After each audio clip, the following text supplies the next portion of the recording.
Hello there, you beautiful people, and welcome to this lecture where you're going to supercharge your understanding of variables to a whole new level. After getting an introduction to variables in the last lecture, we're now going to go ahead and use them in a real example. Make sure to follow along for maximum learning. In this lecture, we're going to make our previous code a lot more organized by using variables. In this way, you get to see a before and after example to really understand why variables are so useful and why using them is much better than what we've been doing before. Let's go! Okay, so the first thing you're going to want to do is boot up idle, and once you've done that, head over to the File tab and click Open. Now, if you've made a file directory like mine, it's going to be on the desktop, so I'm going to browse there, Desktop Python Bible, and here we are, meetingidle.py. So if I double click on that, well, hey, there we are. That's the code that we made a few lectures ago. So let me just maximize that. So let's run it again to get an idea of what this script does.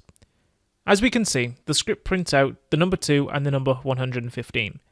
This is all good, but what if we wanted to keep those numbers for later? Well, for this, we're going to need variables. Remember, variables are like boxes, so we can put the value inside the box and keep it for later. Let's say we wanted to call our first number the imaginary name of first number. The way we do that is we'd get rid of this whole print function here, and we'd type first number with an underscore, then equals 1 plus 1. So what's going on here? Well, in the middle, we have our assignment operator, the equals sign. On the left-hand side, we have our variable name, which is first number, and on the right, we have 1 plus 1. 1 plus 1 is what is called a Python expression. Python is going to evaluate the expression, basically find out what it is, and then store the result in the box called first number. What this means in plain English is that Python will do the calculation on the right and get the answer 2. Then it will store the answer 2 inside the box called first number, or inside the variable called first number. We can then use the variable name to refer to this value at any point in the future. So what we can do is instead of print 1 plus 1, we can just use print first number. Here, Python will look inside the box called first number and find the number 2.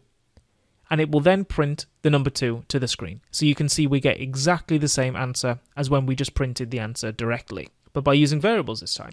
We can do this for the second value, and let's call that the equally imaginative name of second number. So what we do, we get rid of our print function and type second number equals 105 plus 10, making sure to get rid of that trailing bracket there. So Python is going to evaluate the expression on the right-hand side and get the result of 115. The value of 115 will be stored in the box called second number. And now when we use the print function, but put second number inside it, Python is going to see what's inside second number, it's going to see the number 115, and print that out to the screen. We see exactly what we saw last time, it works just as expected, and both numbers are printed on the screen just like before. If you got exactly the same as me by following along, then well done, you're basically becoming a boss at using variables. I just want to make a note here about naming variables. Sometimes variables have long names, and they contain multiple words like ours do. There are multiple common ways to name variables in programming. For example, there's camel case, which looks like this, or there's another type of camel case, which is like this. However, the most common way to name variables in Python that have multiple words in them is just to add an underscore in between each word, like we've done here. There mustn't be a space in your variable name, so we can use the underscore instead. It's common for a variable to be all lowercase in Python, so we'll use that style going forward in the course. Having a common style for naming variables isn't required, but it makes your code a whole lot easier to use, and a lot easier to read as well, and it stops you making as many errors. Oh, one other thing I should mention is that variable names can't start with a number. For example, I can't create a variable like this, but I can type this, because this starts with the letter A instead of the number 1. This is just something to bear in mind as you name your variables. Just make sure they always start with a letter. Now, with that out of the way, what makes using variables any better than just typing out the value? I mean, our program works just the same as before, right? Why bother making variables? Well, imagine if we wanted to do some calculations and add the answers together.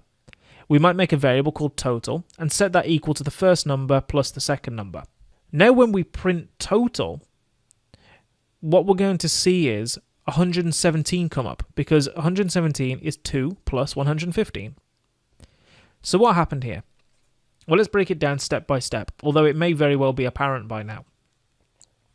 Python sees that it needs to evaluate the expression on the right-hand side of the assignment operator here and put the answer inside the box called total.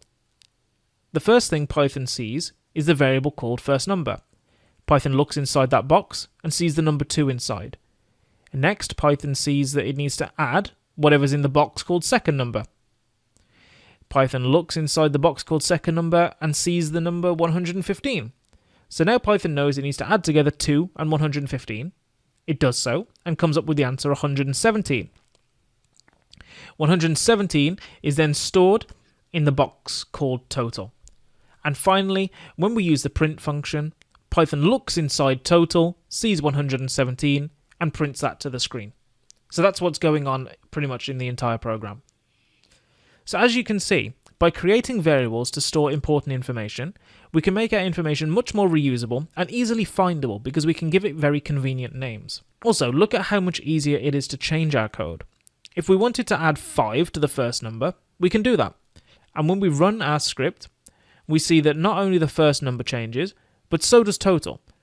By using variables in this way, we can actually, by just changing 1 or 2 lines of code, create massive changes all the way through the rest of our program.